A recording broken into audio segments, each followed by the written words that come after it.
né? Eu nasci em Muriaé. É nosso. E fica Muriaé para a fronteira, para a divisa com o estado do Rio, fica a 20 e poucos quilômetros. Aí já é Raposo, Natividade, já é Laje do Muriaé. Aí vem Itapiru, né? Que é a cidade que o pessoal mais conhece. Mas eu nasci em Muriaé e Capitinga fica perto de Muriaé. Eu ouvia falar da Capitinga, nunca tinha ido a Capitinga. Fui ir com 30 anos depois de carreira que eu fui. E não era nada, não é, né? É um arraial. Eu só citava a Capitinga. E o personagem tinha que sair de algum lugar, né? Que tem o Joselino Barbacena, né? Mas o Nessa Capitinga era o Barnabé, por exemplo, é do Escorrega Lavaium, né? Barnabé. Escorrega Lavaium. E existe também a cidade? Escorrega Lavaium? Não. Escorrega lá vai dois? Ele falava que era de lá, porque tinha que ter vindo de algum lugar, né? Não pode nascer da folha de cebola. É verdade. Né? Veio de onde? Você é de onde é, né? Então eu ouvia falar da Capitinga, e quando criei o personagem, eu achava que Capitinga era um lugar atrasado, e era tão pequeno, tão irrelevante quanto os outros lugares que eram, né, dali da região em volta de Muriaé. Então, eu comecei a contar essas piadas, porque desde garoto eu sempre fui de contar piada. Assisti os programas desde o Café Sem Concerto, nos anos 70, na Tupi. Café Sem Concerto. Né? Depois na Globo, TV Globo, Canal 4, aí tinha o Chico Anísio, aí tinha o Globinho. Chico Anísio era da Rádio Marinque Veiga, né? Da Excelso também. Chico Anísio, quando eu fui para televisão com 26 anos, Chico Anísio já tinha uns 40 de carreira, tá bom? É mole? Caramba. Imagina, onde é que o cara tá? A régua dele, onde é que tá lá, ó. Mas isso era quando? Em 70 mesmo? Não, isso em 90. Outubro, quando você entrou pra televisão. 90, quando eu fui pra lá, o Chico Anísio já tinha 40 anos de carreira. Olha, vê se pode. Nossa, Olha a distância que nos separava. E eu com 6 anos de carreira. Quando eu fui pra escolinha, que eu comecei em 84, não tinha nem completado 6 anos ainda. Que eu comecei dia 7 de dezembro de 84. E na televisão você começou na escolinha? Fui pra escolinha. Já fui lá pro alto também, né?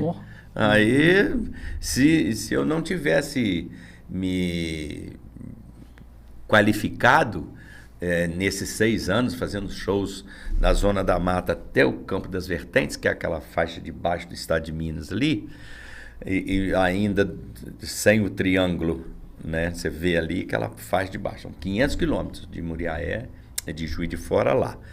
E a TV Globo pegava o sinal, chegava até Poços de Caldas, Zona da Mata, Campo das Vertentes e sul de Minas.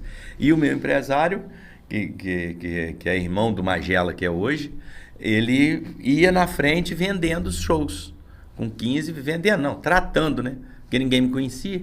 Então... Magela tá com você desde aquela época? Magela tá desde 90.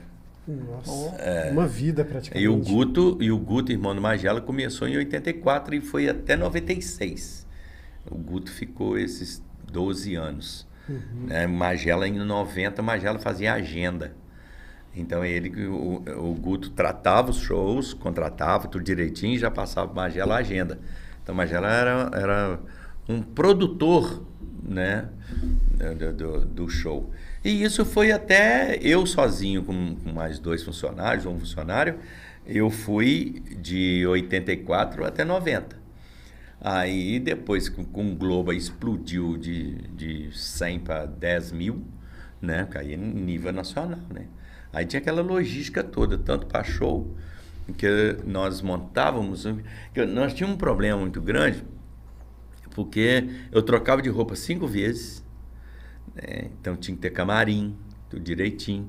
O que eu fazia era voz, então não adiantava alugar PA, alugar som de banda. O sujeito tinha som, mas para atender banda. O que eles fazem? Põe 2 PA aqui na frente e abre o som. O da frente ouve alto demais e o último lá para ouvir de acordo. O que nós fazíamos? O palco estava aqui, tinham 4 caixas de som na frente e 4 caixas de som do meio para trás. E nós modulávamos o som para quê? O pessoal da frente não ouviria muito alto e o pessoal de trás para ouvir. Só que tinha um problema de delay. Então o que tinha que fazer? 4 caixas tinham uma potência de som e outra potência era para as outras 4 de trás. E porque o que eu usava era para voz, não é para música, ia para voz, a modulação toda era para voz. E show de humor, se você não entender, se não ouvir direito, você não ri. Isso é verdade. Fundamental, é fundamental. Um problema grande, né? Fundamental. Então, não estou ouvindo, pronto, acabou. Acabou o show desse jeito. Zum lá de trás, não tinha. Alto demais aqui na frente. Então, o que nós fazíamos? Nós levávamos nosso som, ponto. Aí eu levava o som, a luz, o projetor, porque enquanto eu estava trocando de roupa, que trocava 5 vezes, no intervalinho de 3 minutos, passava um filminho com os personagens. Então, ia entrar a Marieta, entrava a Marieta. Um filminho que antecedia. Depois entrava um filminho sempre antecedendo quem viesse a seguir, né? E isso era 2 horas, 2 horas e 15 de show. E nós dávamos também o cartaz e o ingresso e o bilheteiro, que era nosso. O que ia receber os ingressos. Que também montava, que também desmontava e dirigia e montava camarim, e o Magela ficava comigo no camarim. Às vezes não tinha jeito. Às vezes era uma produção muito grande, então tinha um funcionário para me ajudar a trocar de roupa. E era trocar de roupa assim, porque começa a marcar os 3 minutos para você trocar de roupa, a hora que você sai do palco. Se o palco for longe para o camarim, quanto tempo? Eu já pedi 30 segundos. Exatamente. E para voltar mais 30 segundos, então só tinha 2 para trocar de roupa e suado. Tu troca a roupa rápido, suado, você vê? Tinha que ter uma logística assim, imagina, e no pau, cara, e no pau. E foi isso até antes da pandemia.